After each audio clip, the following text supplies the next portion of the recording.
All right, welcome back to the Yarn Yard podcast. I'm your host, Kevin Austin, and today I have the privilege with sitting with someone that specializes in systemic family systems and constellations.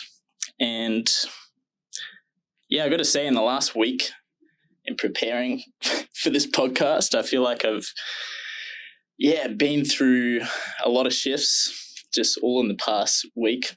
And that's due to your work. So I think this is going to be pretty special, and I'm pretty excited to dive in. So to kick things off, I might get you to introduce yourself, brother, and give us a bit of a introduction to who you are, a bit of your background and how you got here.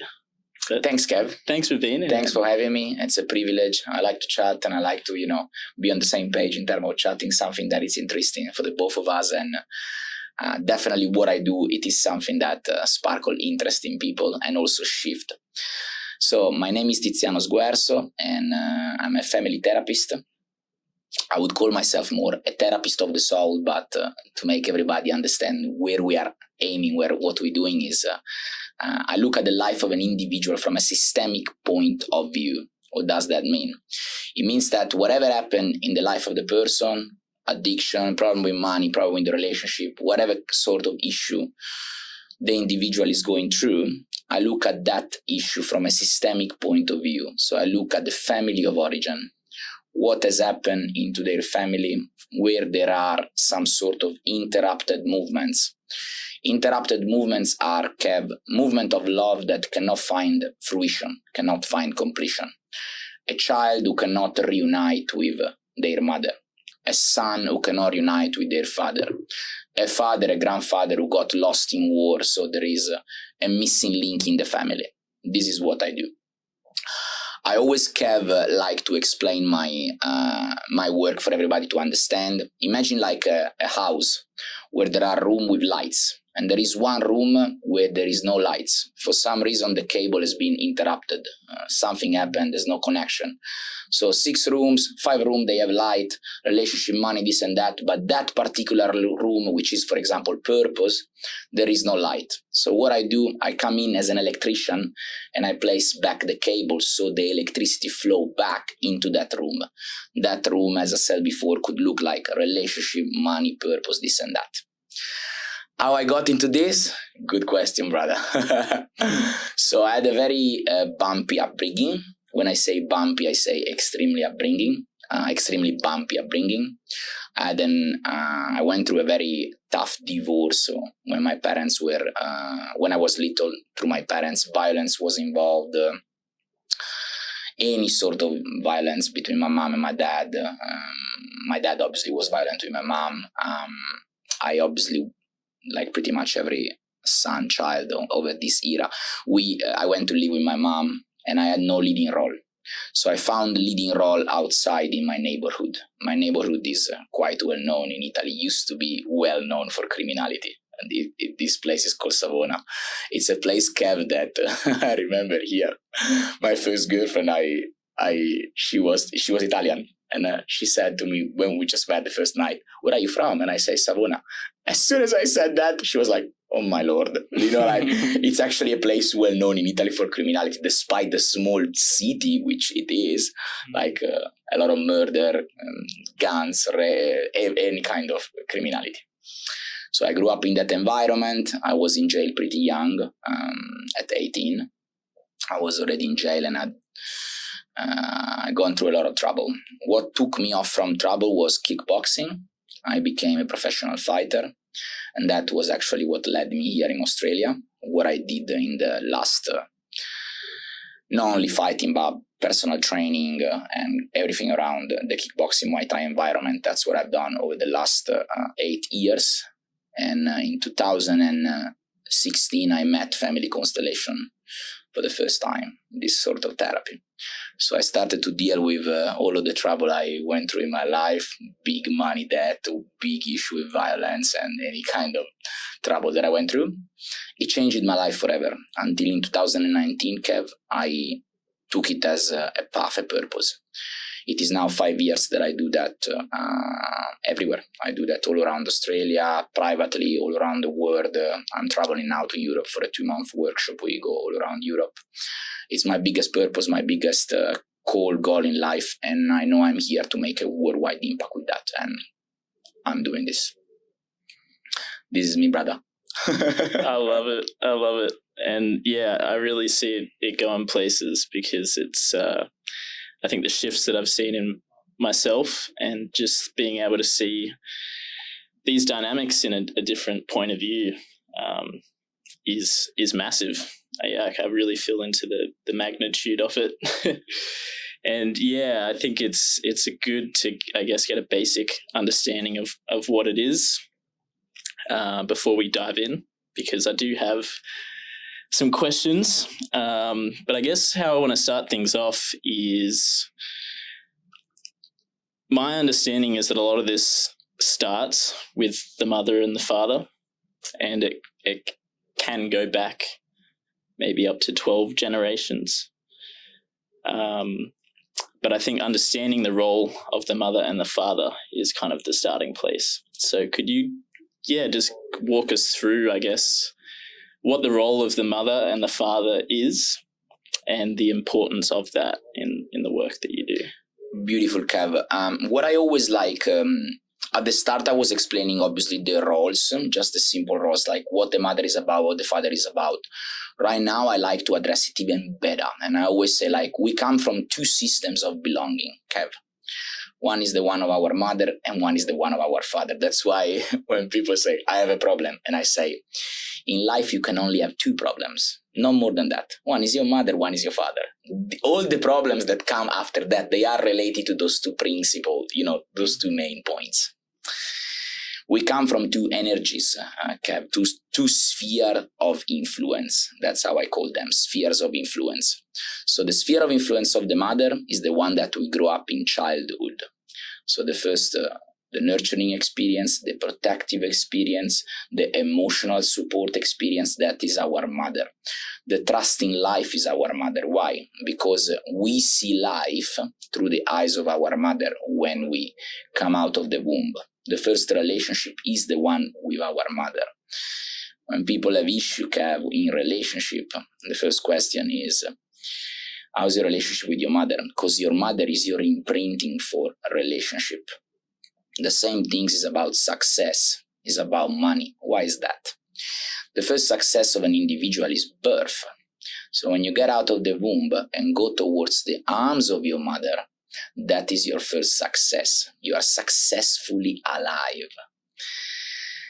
So when people have issue going towards success, there is an interrupted movement they had potentially with their mother, and that could start even at birth, brother. So people that they've gone through incubator, through lamp, through cesarean, that is an interrupted movement with success with their mother. Money, the same things. Why is that? First and foremost, money are the tool, the most spiritual tool, the tool in service to life. Why? Because we exchange through money. So the act of giving and taking, which is the first law of existence, comes through money. So I give you something and I get something. So money are the most spiritual tools, are the tool most in service to life, just as your mother. What do you do with money? You nurture yourself. You buy experiences. You buy food. Your mother is the same thing. She gives you the experience of life and she nurtures you. So your first imprinting subconsciously with money is how you look towards your mother. It's how you look towards money. People who say, Kev, I don't care about money. What they're really saying unconsciously is, I don't care about my mother. If she's there, it's okay, but I can live without it. How can you live without a mother? How can you be alive without a mother? You can't. That is usually what we call systemically an extremely arrogant statement. Now, to move from our beautiful mother to the second sphere of influence, that is the one of our father. Our father is more towards our purpose, our expression, the way in which the world sees us and the way in which we see the world.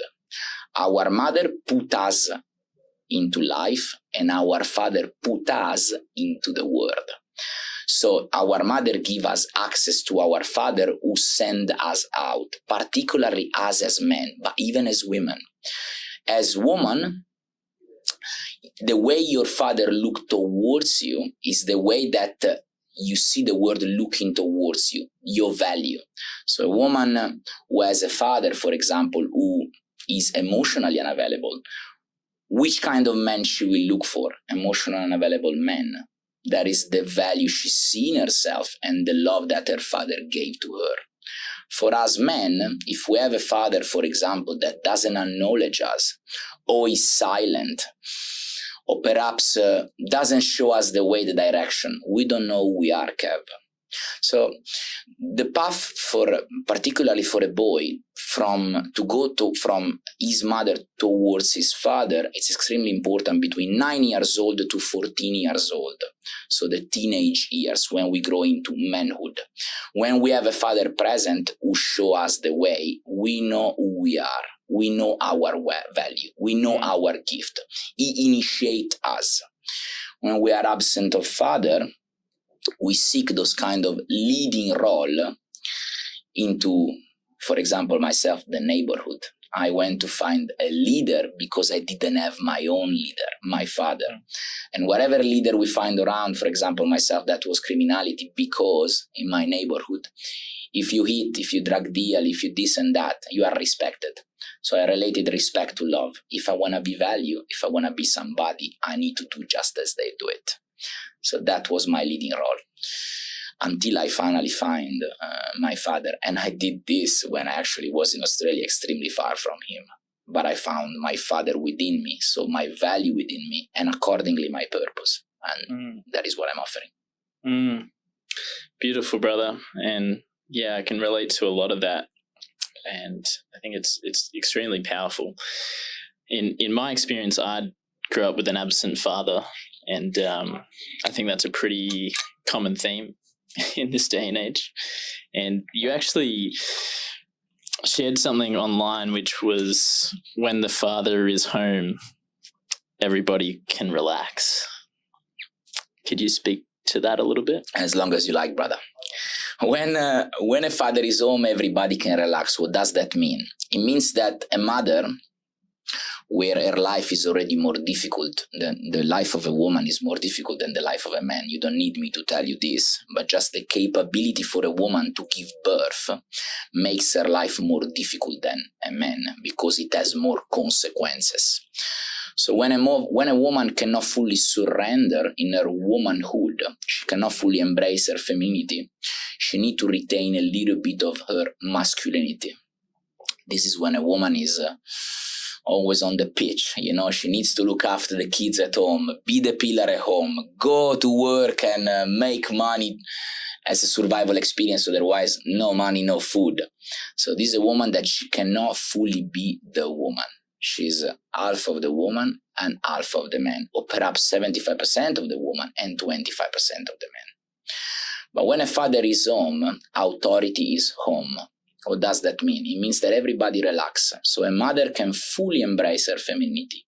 She can fully let go of the man within herself, of her father within herself. She can be the pillar at home. And the children, when the father is home, they relax as well. So I always say, when the mother is home and trying to keep everything together, children are naughty if there is no father. When the mother tries to be the man, because there is no father, because he's absent, this and that, the children are naughty. They move around. They don't follow rules. They don't follow regulation. They don't follow authority. When the father is home, everybody relax. Children relax. Children listen to their mother when the father is home, because the father represents authority. Okay? When children, I would say children, adults, they have difficulties with authorities, with rules, school, regulation, this and that, just as myself when I grew up. Those are children distant from their father. Father represents authority. Everybody melt like mayonnaise when dad is home. Yeah, I really feel that. And it's interesting to think like what that would be like to have, And I guess what I want to dive into is maybe just a couple of examples like that one that are, I guess, quite common in these family systems that lack a sense of harmony. And just, I guess, for the audience to maybe connect to if they can't connect to that. And then I would love to, dive into, I guess, what we can do about it. Big time, brother. First and foremost, is something very important for me to state. As a child, the issue between your mother and your father, the decision of your mother to take an absent father and the decision of your father to take a mother who perhaps pursue a betrayal, it's not coming from the mother and the father. It's coming from the system. It is always a choice of the system. It is always an intertwine of destiny that they bring something into resolution. They seek a resolution. They seek something that was unresolved in the past, and they pursue the same dynamic, perhaps, under different circumstances to reunite, Kev, that which was separated. This is a very deep concept because the reason why I say this, Kev, is because sometimes majorly women, they blame the father because, men over the last 150 years, we have been quite absent. We've gone through war, we've gone through this, we've gone through that. And it's generally the women who are blaming the men for this absence. Very true, very true. So there's nothing to atone or not speaking about consequences. But to make everybody understand and seek compassion, and compassion means more information, we need to have more information about the system. So I cannot see an issue, Kev, between a mother and a father if I only look at two individuals. I need to look beyond them. I need to look what happened to their parents, to their grandparents, to their great-grandparents. Only then I'm capable to understand why the flow of love has been interrupted. So then is when I can really tap, Kev, into compassion. So more information. Now, to respond straight more to the question you posed me before, in terms of a couple of examples of what that could look like. Generally speaking, Kev, a mother that when there is an absent father or an early child divorce, for example, like the child is 6, 7, 8, something like that, parents divorce, generally custody goes towards the mother, even if that we can dive a little bit into that if you are interested. The problem is that the mother, when she takes the custody, she try unconsciously, of course, because she doesn't trust that the child can make it. She try to be the man as well. So she tried to be the mother, which is already difficult, bless her, without a father. And then she try also to be the father. Unconsciously, because she doesn't trust life. She doesn't trust the children can make it. This is a big, huge mistake. This is a big, huge act with consequences, which I have seen through Constellation. Why? Because children, Kev, that come from system when there is no father, where there is no father, they come with the tools and strength to overcome that difficulty. They are born in that system. They know what to do. They are part of that family. Of course, they know what to do. But when the mother step in between, children get driven off. And that's when they become angry towards the mother, resentful, because they don't want her to cover the role of the father. And this is the major, Kev, issue that I see over this coming era. But luckily, so many women are courageous, step into systemic therapy, into healing dynamics, so order can be reestablished, as well as, of course, men step up. Why? Because when a man step up, a woman can surrender. So it's the man who actually set the tone for her to surrender. If the man doesn't step up, she cannot surrender. He is the leading role. So the man step up as a man, close to his father, close to the man in the system, and the woman can surrender and fully be the woman. Beautiful.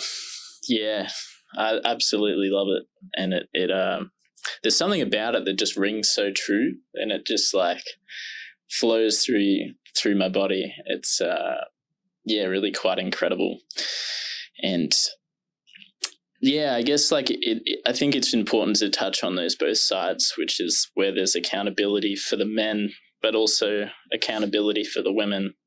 And I guess that's something that I'm quite passionate about being a man, is like what tools can we give women to look out for before they're getting into these like dynamics where they're maybe repeating a pattern that their family history is as repeated.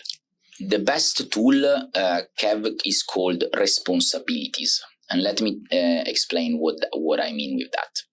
When a man takes his responsibilities as a man, and when a woman takes her responsibilities as a woman, then we can cooperate.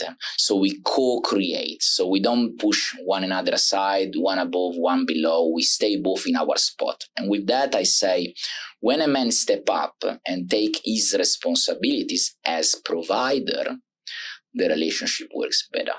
The couple works better, brother. The family works better. And when the woman takes her responsibility as the family pillar, because the woman is the one keeping everything together. She's the pillar, the glue inside the house. Everything runs around her. It's her show inside the house. The man has one foot in the household with the family, but one foot outside with the world, with the destiny of the world. The woman, she has both feet into the household. She's the one in command, let's say. She's the one in command, but it works better if she follows the man. So the woman follows the man in his country, in his sphere of influence, his friends, his purpose, and this and that. She follow him, but in exchange to this, the man places himself in service to her and into the family. So this is a very profound acknowledging, because many people don't really relate on, they don't really understand this. How do we see that? Very simple. The best tool to understand if there is order within a couple is sexuality. Sexuality, Kev, is the most vulnerable expression of intertwining exchange between two souls. There's nothing more vulnerable than sexuality. When sexuality flows properly, that means that there is order within the couple. So the woman is the woman, the man is the man. When sexuality, and so the project of life, follows a little less properly, or less, it's more, let's say, disharmonious, so there's more resistance into that, is because there is a little bit of disorder in the relationship. Perhaps the man stays at home doing the laundry, and the woman goes and, she's a high-pitch 9-to-5 job, makes money, CEO, and that the relationship works a little less. Some people, the one that they obviously into systemic therapy, they always say like, oh, Tizi, it doesn't work at all. I say, well, no, not true. It does work. They do work. There are couples where the man is not in leadership and the woman is, and the woman, she's the CEO, and the man stays home and do the laundry, but it works a little less. The relationship works a little less. Why? Because they grow a little less. They cannot fully embrace their highest expression of the self. I tell you how. The more a woman take a man, and the more she release her masculinity, she release her father within. And the more a man takes a woman, and the more he becomes more man, he let go of his femininity. So he let go of his mother within. So the more they do this process, and it takes years, sometimes 20, 30 years, and the more they become wholeness. A man is completely off his femininity, and a woman is completely off her masculinity, and they get together like an apple. It's gorgeous, beautiful. It's their highest expression. If there is some unresolved, the man with his father or with his mother, and the woman with his father or his mother, they can't fully evolve. See, they can't move forward. So the couple gets stuck for years, and then they come to me and they say, well, it's 3 years that we are flat. And I say, well, there's some sort of interrupted movement that doesn't allow you, Kev, to evolve, to fully become the highest form, highest expression of yourself. It's amazing. I actually have an interesting question that came up when you were speaking to that, because I myself feel like I'm very intuitive, and I would see that as being quite in my feminine if I'm in touch with that. Is there sort of, I guess, where these poles kind of shift and adapt, does it then create a dynamic where that intuition is put in the trust of the feminine partner in a way that if they're, sort of stepping more into that masculine role, is there a new dynamic that plays out? Intuition, Kev, is something that all of us we have. It's not something that I would define as masculine and as feminine. It's about how you use it. For example, the way in which I use my intuition is for my purpose, is through family constellation. Although family constellation, Kev, it's not my purpose. My purpose, my gift, are the gift of my father. What my father gave me, my specialties. My father is extremely empathetic, Kev. He has no judgment whatsoever. You can see him with a priest, a nice policeman, and you can see him even with the worst criminal. He's absent of judgment, and that's what I do. And the third one is extremely devoted to his work, to his purpose. That's who I am. I embody his value, and I take my value in service to the world. How I ride a horse called family constellation. So the value of my father are within me in service to my purpose, to the world. Intuition, Kev, it's extremely masculine in terms of the way in which the mind and the spirit, it's the masculine. The body is the feminine. The body represents your mother. The spirit and the mind represent your father. Let me give you a straight explanation on this, which everybody will be interested about it. Look at Jesus Christ, the story of the Bible. Jesus Christ left his mother, left his body to go towards his father. And then he reincarnated into his mother, into the body. The story of Jesus Christ, what does it represent? It does represent the path of a soul. An individual, a soul, a man, a woman, they start their sphere of influence in their mother. They go towards their father, and then they come back into their mother. This is what you were experiencing, what you shared at the start. Tizia, I had to go away a bit from my home, so you went into the spirit, you went into the father, to come back home to your mother. Your mother represents home, because she was the first one to house you inside the womb. She represents your household. So you went to your father, to the spirit, to find your purpose, Kev, to find who you are, to find your value, to find what you want to do. This, for example, this service to the planet, this service to the world. And then you come back home to your mother. And now you serve through the body, through your mother. The spirit incarnate into the body to experience itself through life. I love it. Yeah, I think that's a beautiful explanation. Thanks, brother. Yeah, and I think that kind of just touches on maybe the nuances of the those different poles. Yeah, incredible. I guess where I want to go with this now is, and it's probably been the most burning question I've been wanting to ask, and I guess in looking through a lot of your work, it's something that I want to bring to light, because I feel like if we have these, I guess, disharmony within the family systems and something needs to change, I think I would love to get into the tools and how we can go about that. But I guess if there isn't a parent present or not willing, like how does one find that harmony within the family system again? Awesome question, and also a very simple answer, Kev. Kev, go along with a parent doesn't mean to have the parent as we wish him or her to be. It means to accept that parents just as they are. When we are capable to accept that parent as the mother as she is, the father as she is, we are able to take from them, or her or him, whatever they've given us, even if they've just abandoned us outside the church after birth.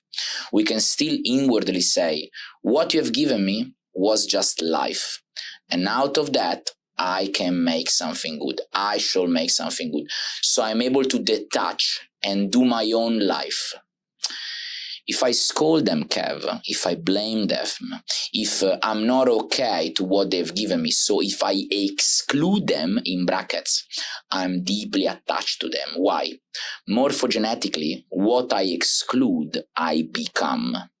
So what I'm not accepting, I'm attached to it like a glue. And most of the time I repeat it under a different point of attention. Perhaps a woman comes to me and say, my mother, she's extremely judgmental. And what she's doing, she's judging her mother. She's judging others in any other way. She's exactly like her mother. But if she's capable to accept her mother just as she is, she can detach. Let me also explain something out of that, Kev. Apologies. Sorry, guys. I had a cough all week and I was hoping today was not hearing me. Anyway, the more, Kev, we are able to take from our parents, and the more we start to perceive inwardly guilt. So we want to detach. This guilt experience is a pressure feeling that allows us to detach from the family of origin. The less we take from them, and the more we are attached to the family of origin, because we don't perceive this inner pressure from guilt. So there's people that they have 50, 60, 70, whatever, and they still attach to the family of origin. Why? They did not take it in full. So they have not gone through this experience of guilt that allowed them to detach. So you see this little boy, little girl that they live home with their mother, their father, even when they are 50, 60, because they have not taken them in full, Kev. And that is a key point. Another point, Kev, which is simple to explain. When we find disharmony in the family, when there are exclusion, when there is disorder, when there is disharmony, let me explain this quickly. If a daughter starts to look after her mother because her mother was depressed, that is a disharmonious experience. There is a disorder. So there is an interrupted movement. There is no daughter who takes from the mother, but it's the opposite.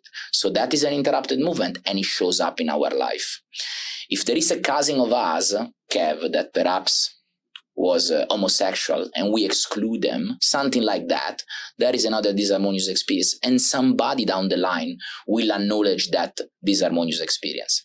And then of course there are other thousands of cases, but those are, example of issues that we can find in the family system. Yeah, that's amazing. And yeah, the reason I asked that is because I guess just in my own observation, I feel like that to be the most common problem is that there's usually an absence of the parent or the child, or one of them isn't willing. And so there's the child desires to, create a better bond and create more harmony with the parent, but the parent doesn't want anything to do with them, and vice versa. So I think you touched on that really well, and it's really interesting to see how outlining guilt can be the catalyst to that change.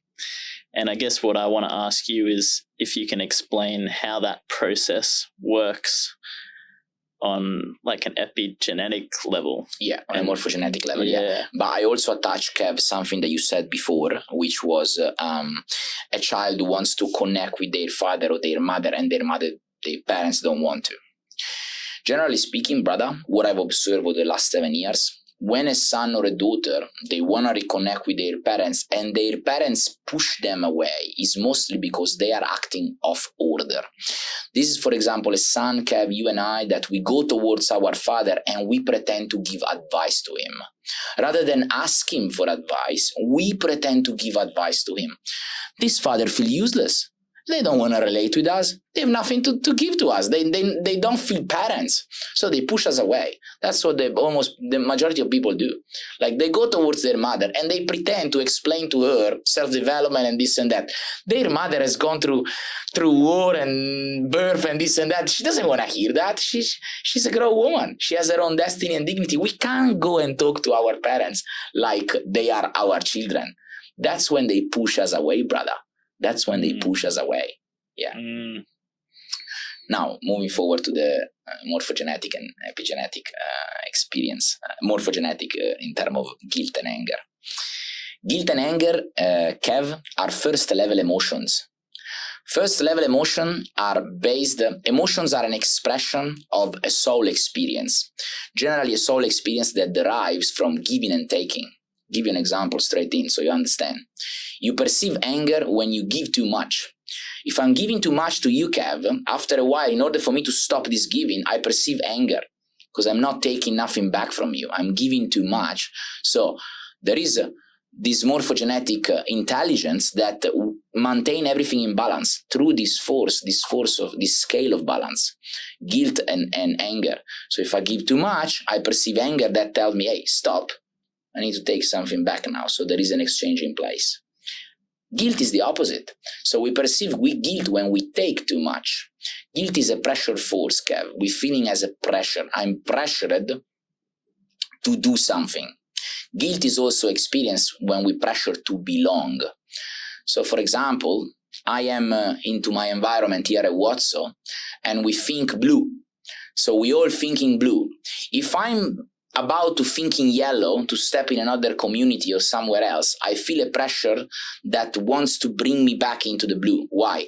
Because it wants to maintain me in the pack. It wants to maintain me into the belonging, into the system. This is extremely useful biologically. Why, guys? Because in nature, a cab who is stepping out of his community's rank is a dead cab, is a dead animal. Other carnivore, they're going to hunt him, they're going to kill him. Instead, they maintain the belonging into the pack. So this cab takes the behavioral traits of the pack in order to belong and remain within. Same is for humans, same is for us. In my system, we remain alive out of judgment. So in order for me to belong to my family, to my system, I judge. This is what we do in my family. This is what we do in my system. Yeah. And that is the guilt experience, this pressure of behaving in a certain way, moving towards a certain direction, a certain order. If I want to step away from something disharmonious, Kev, I must face that guilt. Generally speaking, what steps between me and that guilt is sadness, because I started to judge, because in my system, as a coping mechanism, we started to judge because we felt inferior. So if I cry the sadness of that element of my system, my mother, grandmother, great-grandmother, that started that experience, I'm able to step out of this disharmonious experience, such as judgment, facing guilt, and set myself free. It's really incredible. I think wrapping my head around that. Complex talking, yeah, no, it comes kind of a bit complex in that. Yeah. Tell me if there's something that was not clear so I can dive into a little bit better. I think it's perfect. I think what I was just going to speak to is that once you can wrap your head around that, I think it does make a lot of sense. And I think I would only really just highlight that, I guess within that process, if we decide to leave the pack or decide to leave the family unit, what, in your experience and the people that you work with, what do you find that process looks like? And do you think it could be made easier? Leaving the pack, Kev, it's dangerous. And every systemic therapist that has enough information about how the field work, how the universe work, will never tell you, leave the pack. In order for you to leave the pack, you must have given some sort of freedom from the pack. So the pack, the system has chosen, they have chosen you to be the black sheep. For example, the black sheep lives into the family out of opposition. So the black sheep has been chosen from the family to oppose the family in order to change something. The black sheep is not actually a rebel. The black sheep is in service to the family because has been chosen by the family to oppose the family. So that's his role into the family. So sometimes, they wanna, I am the black sheep, the rebel. You are in service to the family. You are the one most in service. You have been chosen to the family to do this. You're not stepping out of them. They are choosing you to do this. Stepping out, Kev, from the system, it is dangerous and almost impossible to do because there is this pressure compound called family conscience that maintain you belonging to the system. I have seen dynamic, and many of my clients, they can witness, they can speak about it even in events. People who step out of the system, out of decision that they couldn't make, guilt, anger, and this and that, they can face even death. The system lead them to illness, lead them to death, in order to bring them back into the path.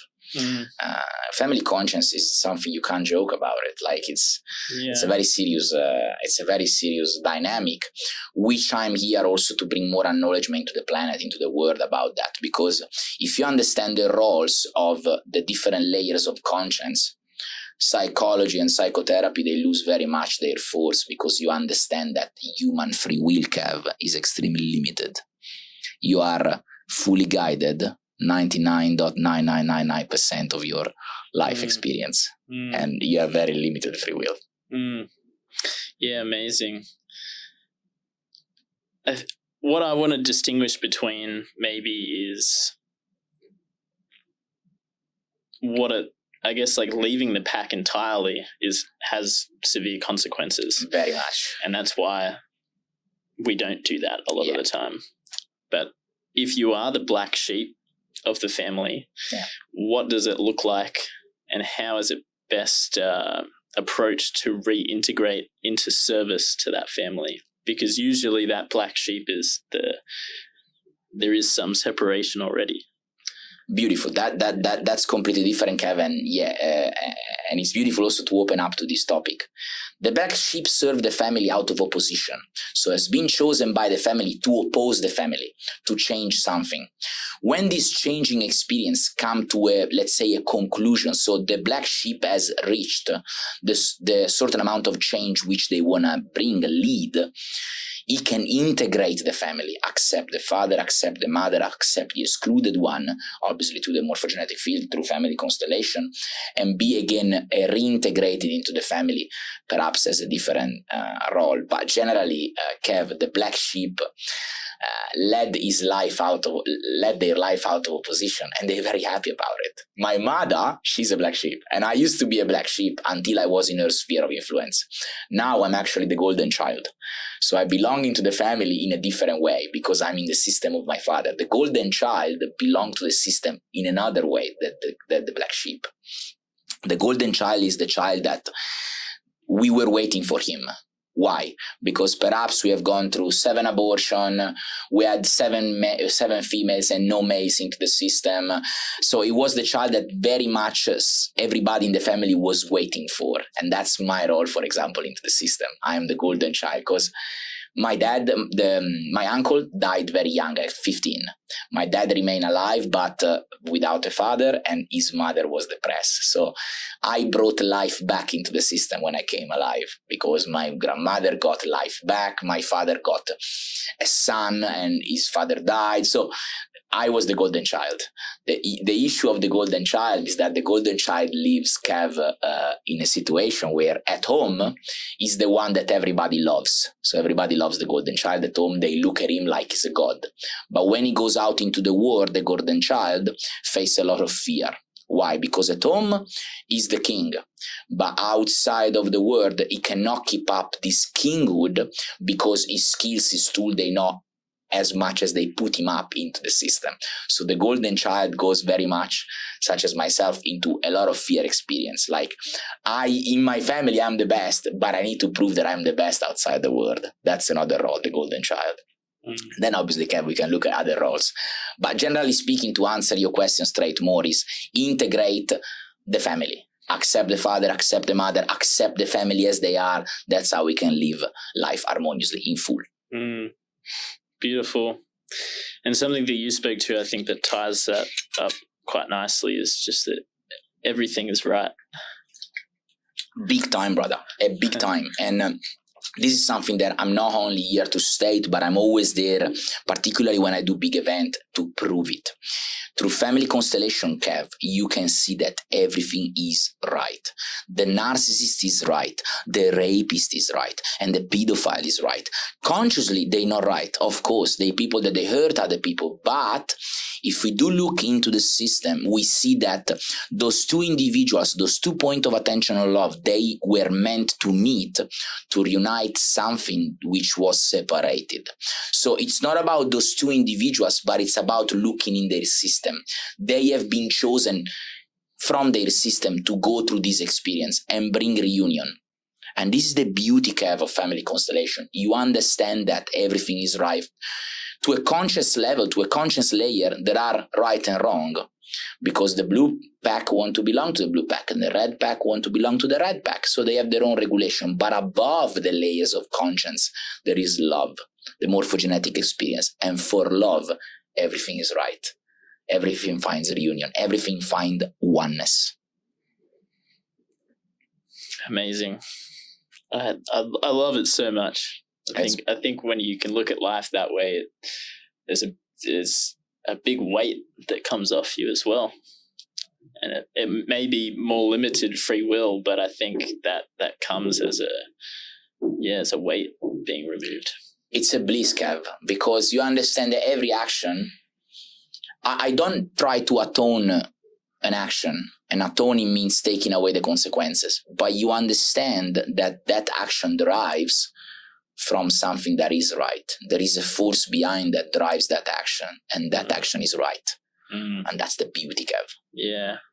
And I guess what I want to just highlight maybe for the audience is like an example of that in my experience, which please, is, brother, please. And I've heard it's similar to you, but in having an absent father, it was right because it gave me the values and the drive to develop the tools to make that situation, not that it was wrong, but right. And it's sort of consequentially, I can see it was there for a purpose, and I wouldn't be who I am today without that. Beautifully shared. And I'm going to give you my experience in that, which is actually what led me to my purpose. My father was violent with my mother, violent to the point that literally grabbing her from the hair and pull her out like to clean the house with her body. I serve thousands and thousands and thousands of women worldwide. So I'm a man in service to women. My father was violent with my mother. And what I took from that, I served thousands of women. I was showing to one of my friends my Instagram numbers now, and only 11% of my following is men. So I'm serving women worldwide, and I have 150 to 100 just women a month that I serve one-on-one, plus all the groups and this and that. So imagine what ripple effect that experience of looking at my father, dragging my mom on the floor, gave to me. So I serve women majorly. Incredible. Yeah. Well, thanks so much. I feel like, we've got a lot of value to share the world, and thanks for everything that you're doing. And was there anything that you wanted to touch on? Is there anything that's sort of come up more recently that's been at the forefront in your line of work? Look, Kev, I could speak about so many things. I just like to close with a little things about a differentiation in form of love. And this is because everybody speak about love and the form of love. There is a form of love which is child love. And child love, Kev, is you are hurt, brother, so I'm gonna hurt myself because you are hurt. That is a child love, Kev. That is the majority of people who sabotage their life. Child love. Another form of love, Kev, is an adult love. Is Kev, my brother, you died when you were 2. You lost your arm when you were 2. And out of your loss, out of your sacrifice and suffering, I shall make something good. That is an adult love. That is a love that takes. And people who are able to take, they are able to give more. People who are sabotaging themselves, no, I don't want any money. No, I don't want anything from you, Kev, because you lost your arm. Out of pity, out of innocence, they are not able to give to anybody. Who doesn't take from their parents, they cannot give to anybody. Who take from their parents, they can give to millions of people. And that is a different form of love. Child love, adult love. Same things when I love you, you can say to your son, to your daughter, I respect you. You cannot say to your son and your daughter, I respect you, I can say it to you. That is an adult form of love. I see myself in you. That is a different form of love. child love, adult love. I love you. There is love between us, but I respect you. I see myself in you. That is to close up. So I'm talkative. I always say, I love it. When you have sex with somebody, just so you know, you will be forever attached to that person. So you don't only want to say to that person, I love you, but you actually want to make sure before having sex with them to say, I respect you.